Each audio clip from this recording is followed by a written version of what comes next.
I bet that without a shadow of a doubt, I can guess at least one item that you will be making in bulk for your next crochet market. Is it bees, leggy frogs, cows, mushy boys? Or is it those loaf cats or mabled chickens? Which one is it? If you're new here, hi, my name is Erin. I'm the owner of Introvertcrossing, which is a small business where I sell my crochet plushies, hand-drawn art, and other small handmade items. In today's video, I'm going to be talking about some things that I've been seeing on social media as it pertains to small business, markets, market vibes, things that people are selling, just market stock in general. And I haven't gone searching for these things. These things have just come across my explore page randomly. And once I started to see enough of it, I was like, okay, is something wrong with the way that we're doing markets as small businesses? So I kind of wanted to just put this video out to see if anybody has seen any of this content, or if anybody has any ideas on how we can kind of combat that on a small scale, like at our own booths. So some of the things that were pointed out in these like market fatigue videos were wreaths, those little like ribbon wreath things. I don't know if you guys have ever seen those, but they kind of just look like this, the little wreaths. Another thing is the 3D printing and heat press cups. Another thing is also, of course, crochet things, the crochet plushies. Everybody's crocheting the same things. MLM and dropship things have always been a problem. Of course, like AI art is a huge issue now. And one of the main questions that people have been like wondering is, what exactly do these customers expect when they go to a market? What do they expect? Like, do they want big items, diversify our stock? Do they not want to see bulk made bees and leggy frogs and things like that? Like, do they not want to see all cups? Like, what do they actually want? So I think that that's kind of what I want to talk about in this video. And this video is going to be centered around crochet, but good for people that own a small business and do markets to kind of think about these questions that I'm going to ask in the video. If you have anything that you want to add to the video, this is kind of a discussion based video. So if you do want to add to the discussion, please feel free to leave a comment down below. Since I did see those videos while I was crocheting, I thought that it would be kind of cozy and cute to crochet during this video as well, where these little kits come in. I am going to be crocheting with hooks and needles kits today. It's a cute little idea to just get like some patterns that I've never tried before. I think they switch these patterns out pretty frequently, like every month or something like that. So this box that I'm going to look at, I've already kind of peeked inside because I wanted to see what type of yarn was in there. So I wanted to see what kind of yarn was in there, and I also wanted to see what type of projects that they had. I was scrolling through crochet talk videos and just market videos and just kind of consuming that content of small business, and I saw a lot of videos discussing what seemed to be like a craft fair fatigue. By my definition, craft fair fatigue is just customers and vendors being tired with going to the markets and seeing the same exact items for sale, or just seeing the same exact vendors selling the same exact things. It's obviously a huge issue. If people are tired of going to markets, then that's going to lead to lower turnout, that's going to lead to lower sales, and then it's just going to lead to overall just a lower brand recognition for you in general as a vendor. A few of the stock items that were mentioned in this kind of purge of market stock were the 3D printers, the crocheters, the MLM and dropship business, of course, so things like AliExpress, Temu. Also the ribbon wreaths were on the list of things that were like forbidden to bring to a market. I figured that while I was dissecting these videos and figuring out what the root issue of market fair fatigue is, that I would crochet one item from 2 hooks and needles boxes that I have. So if you didn't know, Hooks and Needles is a crochet and knit company that sends curated craft kits right to you. In each kit, there are multiple patterns that you can create. So I have 2 boxes, so I have about 6 patterns. The full box is also a great idea for gifts and beginners, since they come with video tutorials and all of the things that you'll need, so it takes out all of the guesswork. So if you didn't know, I learned how to crochet from a crochet kit similar to these, and I also learned from YouTube videos as well. So these kits are something that I can attest to actually being good for crafters, new and old. If you're new here, hi, my name is Erin and I'm the owner of Introvertcrossing, which is basically just a small business where I sell crochet plushies, accessories, hand-drawn art like stationery and other handmade goods. I started my business at the end of 2022, and ever since then I've seen a lot of crochet trends come and go. Like the leggy frogs have come and their time has probably passed for most people that do markets, unless they're like still a crowd favorite for you. So let's go ahead and get started on making this coaster. The first topic that I want to talk about is social media and how that really affects small businesses. A lot of people that start their small business, of course, go to social social media because they want to kind of gain a brand identity. They just want to see what other people are doing, and they also want to keep an eye on specific trends that could probably fit into their business model. Of course, a positive thing because social media is just a free way to gain access to your customer base as well as people that share similar interests with you. And it's also a good thing because you don't have to pay anything. It's free. It's completely free. All you have to do is make your account. Good thing for business owners to see trends that are coming up that could probably fit into their business. Like, for example, I know fashion trends, of course, are a huge topic of conversation. Those come and go. I know like the office siren trend was pretty big.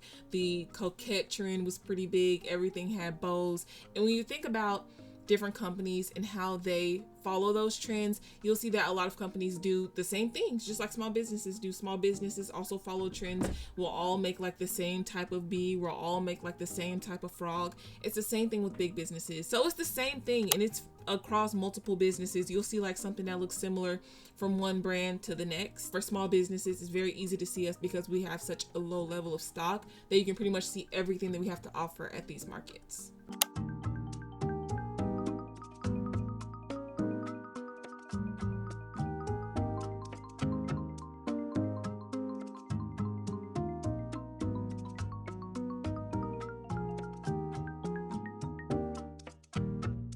Another thing that social media is good for is looking at the comments and seeing what people have to say about those specific products. Like, for example, if you want to start making 3D printed dragons or something like that, maybe you want to go to TikTok or Instagram and see what are people actually thinking about the 3D printed dragons. This will save you a lot of time and a lot of money and just a lot of heartbreak. Like, for example, if you really love 3D printed dragons and you really want to print them for your next market, maybe you want to do that regardless if people want to buy it or not. So those are some things that you might want to take into consideration, and those things are free in the comments. Like, for example, I remember back in 2021 or 2022, something like that, there was a trend going around that was like, it costs that much because it takes me hours. That trend. Now, me personally, I don't really like post on TikTok about my business. I don't really like use trending sounds. I mostly just use like a song that I like at the moment. So I probably wouldn't have gotten trapped in that trend. But I'm just gonna play like a video for you guys. That way you guys can kind of see. It costs that much because it takes me hours. It costs that much because I don't have superpowers. You need to pay for my skills because exposure doesn't pay the bills. It costs that much because it takes me fucking hours.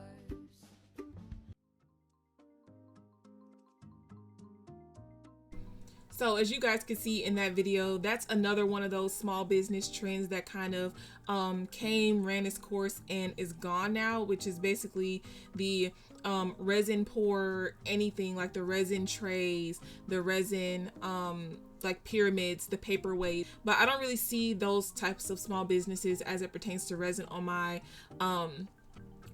explore page anymore, when I used to see those things all the time. And I think that that's probably just because of the reaction in the comments. A lot of people were saying things like people, this is junk, things like that. So as you guys can see in that video, it kind of encompassed two trends, which was basically the resin art trend, which, side note, I don't really see resin art and resin small businesses trending anymore. And I think that it goes back to what I was saying earlier about making sure that you're tapped in with the comments. I think that a lot of people that probably wanted to start a resin business saw that people were in the comments saying like, this is junk, it doesn't biodegrade, it's on the earth forever, by the way, you know, those types of comments, and that probably scared them from wanting to start their business. Or people that already had their businesses also read those comments and kind of like slowly fizzled out. If you own a resin business, how's it going? Like, do you still post on TikTok? Do you just sell in person? Like, do you just do customs? That video encompassed two trends, which is basically the audio, which is like, my prices are justified because it takes me all day to do my art, which is a good sentiment. But a lot of people were saying that the sound that they were using and the trend of basically saying you have to pay for my skills is kind of passive aggressive, and a lot of customers were turned off by the sound that the small business owners were using. And I think that that leads into a little bit of a battle between how small businesses can price their items and still make a profit and be worth making the items to sell, versus what the customers are willing to pay for those items. So since I'm a crocheter, I can only speak to my crochet community, but of course, if you are a handmade business of any sort, then you can probably relate to this as well. Let's say that you pay yourself $20 an hour and something took you 7 hours to make. So realistically, you want to sell the item for $140 because that's the rate of pay that you would like to pay yourself for your art. The general consensus from customers is that just because it took you 7 hours to make that item doesn't mean that I want to pay $140 for it. And this is where you have to come up with your market value, which is basically the perceived value by the public. I have a finance degree, if you can tell. If you want to sell your resin pyramid that took you 2 hours to make, it took 7 hours to dry, that's 9 hours times your 20. If you want to sell that for $180, you can put the price tag on there as $180. Seen from the comments that people don't really like resin art. Obviously they're getting the resin art TikToks and Instagram reels on their For You page because that's a type of thing that they like. So we have to think about like curated feeds for customers. So they're getting those things because they might like them. They leave a comment saying that they don't. Then they go to markets and then they see that the resin is there for $180. They're going to walk straight past. What the customers are willing to pay for it at a certain point is probably not feasible for a small business. Like I know for me, for example, I only make like maybe 1 or 2 big items. And by big items, I mean items that take me more than 3.5 hours because I know that 9 times out of 10, it probably will not sell. You guys have seen that pink dragon that I've had. It's still with me. I've just decided to keep it just because it's getting dirtier and dirtier. And the more people touch it, it's just getting like more and more oily. And at a certain point, I'm going to have to keep lowering the price because not only is the quality of the plushie going down, but it's been with me so long and that shows that people are not willing to pay the price tag that I've put on it. So I've just decided to keep it for the time being unless somebody wants to buy it offline, just because I don't want to ruin a product.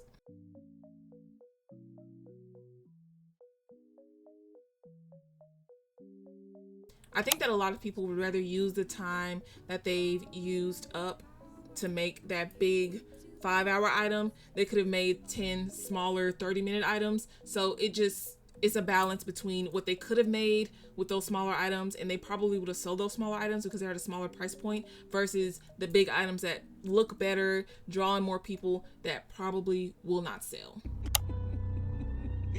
Girl, them kids and you. I know that a big one for me is people reach out all the time about custom items. I've had people reach out to me about like custom purses, custom hats, blankets, scarves, and then when I get back to them with the price, they're already like blocking me and deleting the conversation and acting like it never happened, which is fine. Like I'm not forcing people to buy custom items from me, and if they decide that the price is out of their range and they tell me that they don't want it anymore, that's completely fine. People are reaching out about big custom items, which leads me to believe that people are interested in big custom unique looking items, but they just don't want to pay the price. So that leads back into market value or perceived value, like what people are willing to pay versus how much it costs, and you have to meet in the middle. So you might have to accept less money for it than you thought just to get it out of your stock room. You know what I'm saying? So you have a bag, it's been sitting there for 2 years, it's priced at $250. You might have to drop that price $50 just so that you can at least make $120 off of it, instead of it just sitting there collecting dust, getting more and more fuzzy over the years. You know what I mean? I'm tired of pretending that the 3D printed fidget toys and the little crocheted bees are good things to sell at farmers markets. 3 or 4 years ago, when people started selling those little fidget dragons at farmers markets, it was fun. They were new and different. But now, we don't have anyone selling anything legitimate. It's just people selling those fidget toys. And what annoys me about that is I know people that 3D print, so I know you're charging 8 times what you're paying in filament. You're way overcharging, and you're just using the exact same pattern every single time. Nobody's creating anything new or different. Listen, I get it. Yarn is expensive, and it takes hours to crochet something like that little stuffed frog you're selling. but that doesn't mean I'm gonna spend $40 on it. People only want to buy crocheted things if they're unique and different and special, or someone they love made them. There's no reason to go to a place and sell the exact same crocheted product that everyone else is selling times 50. Just because you handmade something and you're technically a small business, it doesn't mean you have a good product, and it doesn't mean I want to buy it. Get a little more creative again, I'm bored. So the next topic that I want to talk about is about just markets in general. Most people that come to a market to shop are just your regular everyday people. They don't expect to come there for a specific item. They probably don't expect to come and spend more than like $50 at the market, not including on food and on entry. They probably plan to spend around like $100 total. So when they come to your booth to look around and all of your items are like above $20, and let's say they're there with their 2 kids and both of their kids want something, that's already $40, and then they've already spent money on food and drink and getting inside. So it's just going to be very, very expensive for them to buy something that's more than like $20-25. And I think that as vendors, we should keep those things in mind and try to make smaller items that can, one, save us time so we can get a bunch of things done in the same amount of time that it would take us to do like one big item. Of course, we can still do our big items, but I think that we should try to prioritize having things that people actually want to buy that's within their price range. And then I think that another thing on top of making sure that we have items that people can actually afford is also trying to diversify our stock. Even like the same setups, like the same displays, because I already know what a leggy frog looks like. I already know what a bee looks like, especially as a crocheter. Like I already know these things, but if customers come up and say that they've already seen that, that to me means that after that market and after I get done selling all those items, this is retired. I stopped making the leggy frogs because people kept saying that they saw those. I stopped making maple chickens. I stopped making the loaf cats. I just would rather not make those items, save my time, make something else, and then just let the other customers or the other vendors have those customers. Another thing is to try to change up the style of your plushies. I know that a lot of people like for markets to do the low-sew, no-sew patterns with like the little bubble legs. Sometimes all it takes is an extra 10 minutes or something to crochet those arms and put those arms on there instead of the bubble legs and arms, and it just changes the whole look of a plushie. To me, it elevates the look because it seems like it's more detailed. I love to add ribbons and bows and all types of things to my plushies just to make them look different and stand out amongst all of the low-sew, no-sew patterns. And it doesn't even take that long, and it doesn't add that extra amount of money, especially at Michael's, because I always have coupons. The ribbon is like $2.99. I always have like a $5 off coupon, so basically my ribbon is like free, basically. Up the look of my low-sew / no-sew patterns if there's like nothing else I can do. Another thing that vendors can do at markets is to change your brand identity. Everybody's brand is going to look different. For me personally, I don't like the grid panels, so I don't use them. I spend the extra space in my car to go to Home Goods and buy a actual rigid piece of furniture to put on my table. They say it looks like a house. They say it looks like a bedroom. Another thing that you don't want to do is fall into the viral crochet or viral small business trap. Like if something's going viral in your sector of small business, so if you sew, I know that like right now it's super popular for people that sew to do those like lanyards and to do the tote bags and to do the makeup bags, like the boxy makeup bags. Like I see those everywhere, and I'm not saying that's a problem, but don't fall into the trap of investing a bunch of money into making those viral things because you don't know how long it's going to be viral, and you don't want to be stuck with specific patterns. You don't want to be stuck with specific items that you've made and you've used your time and your materials on. You don't want to be stuck with those things. So don't fall into putting all of your eggs in one basket and just hoping that the viral thing will work out for you, because just because it worked out for everyone else doesn't mean that it's going to work out for you, because you may be in a different area. Your customer base may not like that. Everyone is trending around you and they're all making the same things. It doesn't matter. You don't have to make those items. Make things that you like. That way when people come to your booth and they ask you about a specific item, you're excited to talk about it. How I feel about certain design choices with little to no explanation. Yes. Yes. Absolutely not. For me, this one's 50-50. 100% no. Yes, and I don't care that it's impractical. I hate these. I think I might hate this even more. Yes, of course. No. Yes, I've grown really fond of this. Surprisingly, I actually like this. I really like this yarn. I'm not really a thin yarn user, like a small hook size yarn. I don't even know what that's called, but I'm not really used to using this, but this yarn is super comfortable. So I'm excited about this. I might make a few more of these. These are coasters, by the way. I don't know if I explain what I was making or not, but these are coasters. I'm gonna make a few of these probably. The last thing that I have for vendors at these markets to make sure that you're getting your actual money's worth and you're having a good time is to make sure that you take pride in your work. Make sure that you're packaging your work in a way that looks like worthy of being sold. I can't explain it, but I remember when I first started crocheting, I really wanted to open up my business, and I was like, would I buy this if this was not my stuff? And sometimes you have to ask yourself those questions and just be realistic. Like if you need a little more time if you need a while to make sure that your tension is even and you're maintaining even size stitches, then just take the time. Like you don't have to rush to start your business just because you see people around you starting your business. Now, if you want to just sell to like your friends and family or people that like custom order or like commission you, then that's completely different. But if you go to a market, you have to expect that people that don't know you will walk up and see your items and potentially not want to buy them.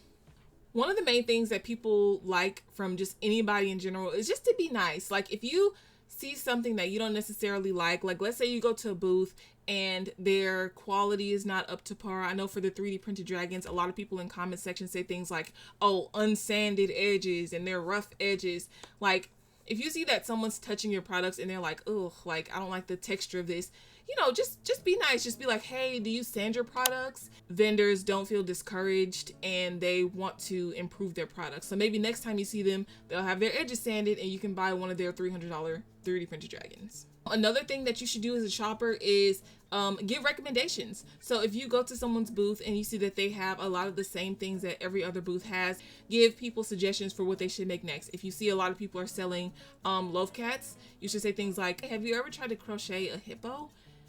I think I would really like to see some crocheted hippos. I don't really see those too often. And if you are someone that's kind of like shy about asking about things or like feedback or suggestions, you can leave a sticky note, a little jar, and a pen on the edge of your table. I used to do this inside of my painted tree booth. I used to leave a little sign that said like, hey, if you have any suggestions for what you want to see next, leave a little comment and fold it up and put it inside of this jar. And a little board, like a little like freestanding board, and they can just like stick their little suggestion on the board, and then you can get like real-time feedback that way. Especially if you don't have a lot of Instagram followers or like a big reach for how to get to people except for at these markets, that's a good way to do it, is with the sticky note and a pen.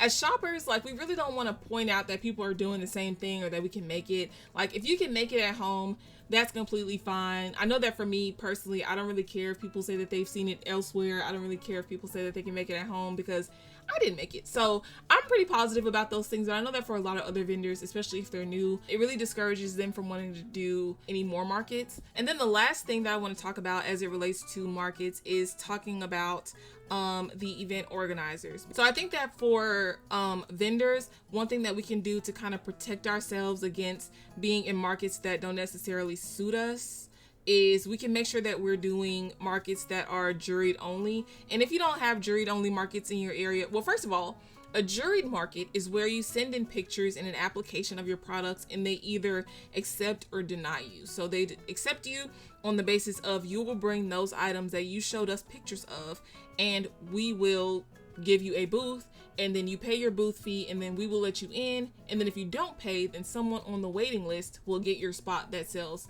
probably the same thing that you do, something like that. So doing juried markets is a good way to make sure that you're not going to be, maybe you shouldn't be with someone that sells the exact same things as you near you. You shouldn't. Now, if they're doing a juried market and then, 5 or 6 crocheters get in that are selling the exact same thing, that's an issue. And then when event organizers don't do juried markets and they just accept everyone, it just gives off like money hungry vibes, just because they accept everyone and then they just plop people down wherever without even taking into account the stock that they're selling, which really sucks for vendors because now I'm selling crochet plushies. The person across me is selling crochet plushies. And then next to the door, someone's selling crochet plushies. So it's like there's only so many different ways that you can crochet a frog before people just go to whichever one's the cheapest. Another thing that kind of sucks about doing markets is when we as vendors have to pay for our booth spot and then the shoppers have to pay for a ticket to get in.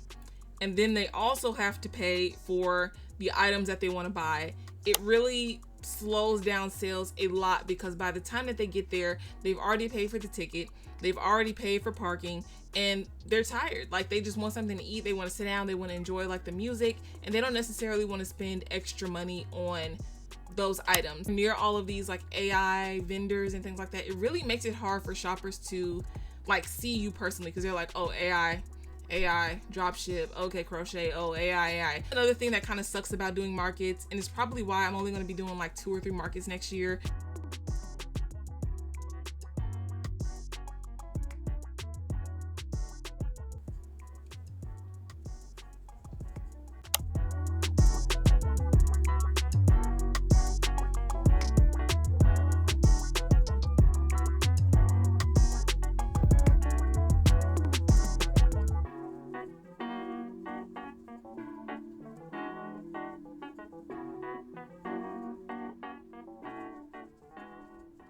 Almost done with this coaster, by the way. This turned out super cute. I think I would have gotten this done in like maybe 15 minutes. You guys know that I am trying to move away from doing plushie only type things, and I'm trying to crochet like home items. Like I crocheted the little dish scrubbies. I also crocheted a couple scrunchies a while ago, so I'm just trying to like diversify my stock. And I think that these little coasters would be super cute, and they don't really take that long, and they're super duper like flowy. I love the style of this. I'm gonna try to hide those little pieces hanging down, but yeah, this turned out super duper cute. The main purpose of this video was to talk about market fatigue and how it affects the vendors as well as the shoppers and possibly the coordinators of these events. If too many people are fatigued by seeing the same items, by seeing AI things, by seeing drop shipped in Temu and AliExpress things, which by the way shouldn't even be allowed at these craft markets, then that really affects small businesses that are actually trying to make a name for themselves, and the only way that they can do those is at these markets. One thing that shoppers can do to maintain the integrity of these markets and to make sure that small businesses are being recognized and congratulated for their work is to shop with small businesses that you feel comfortable with, that are in your price range. For vendors, one of the ways that you can protect the integrity of these events is by selling things that actually make sense to sell. If you know that you need to shave those edges down, shave those edges. If you know that you need to work on your tension, work on your tension, okay? And then don't get upset with people for not shopping with you, because of course everyone has their own reasons for why they don't shop. I wanted to make this video to kind of talk about them and just to talk about social media in general, trends, and just other small business things that could lead into market fatigue, because people that probably haven't even been to markets have probably seen the AI cups and the AI and dropship things on their social media. So they just get tired and don't even want to go to a market because they think that that's all that they're going to see. If you guys have any input or any feedback or any suggestions for next videos or topics that you guys want to hear my opinion on, just leave a comment down below and let me know what you guys want to hear me talk about. If you guys agreed or disagreed with anything in this video, leave a comment down below as well. I did mention that I wanted to talk about this topic a few videos ago, and a lot of people said that I should, so that's why the video is here. So yes, if you guys enjoyed this video, please leave a thumbs up and also a comment down below letting me know that you enjoyed the video. Also, don't forget to follow my Instagram at introvertcrossing for more crochet, behind the scenes, small business content, and I will see you guys in the next video. Bye guys. Hey. Nice. How cute.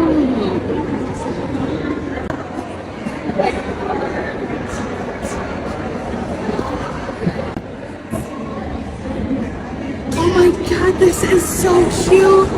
Oh my god, I love it. Oh my god.